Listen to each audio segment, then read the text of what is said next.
சொந்த வீட்டின் கனவை நனவாக்க மெட்ரோ வாராகி கார்டன் பெரியநாயக்கன் பாளையம் டிடிசிபி அங்கீகாரம் பெற்றது. மதுக்கரை தர்மலிங்கேஸ்வரர் கோவிலில் கார்த்திகை தீப திருவிழா தொடக்கம் மகா தீபம் ஏற்றப்பட்டது. மதுக்கரை தர்மலிங்கேஸ்வரர் கோவிலில் ஆண்டுதோறும் சிறப்பாக கொண்டாடப்படும் கார்த்திகை தீப திருவிழா ஞாயிற்றுக்கிழமை கொடியேற்றத்துடன் தொடங்கியது. தொடக்க நாளில் நடைபெற்ற சிறப்பு பூஜையில் பல்வேறு பகுதிகளைச் சேர்ந்த பக்தர்கள் கலந்து கொண்டனர். கார்த்திகை மாதத்தை முன்னிட்டு கோவையின் முக்கிய சன்னதியாக விளங்கும் மதுக்கரை தர்மலிங்கேஸ்வரர் கோவிலில் தினம்தோறும் பல்வேறு சிறப்பு வழிபாடுகள் நடைபெற்று வருகின்றன. இன்று காலை பரணி தீபூட்டி நடைபெற்றது. பின்னர் மாலை உச்சியில் அமைந்த திருவிளக்கில் மகா தீபம் ஏற்றப்பட்டு பக்தர்கள் அரோகரா என முழங்கினர்.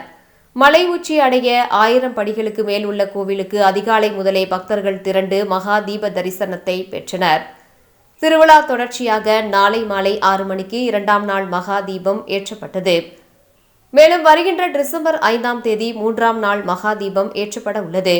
இதனைத் தொடர்ந்து திருவிழாவை முன்னிட்டு கோவில் வளாகம் மற்றும் மலைப்பாதையில் பாதுகாப்பு ஒழுங்கு நடவடிக்கைகள் மேற்கொள்ளப்பட்டுள்ளன.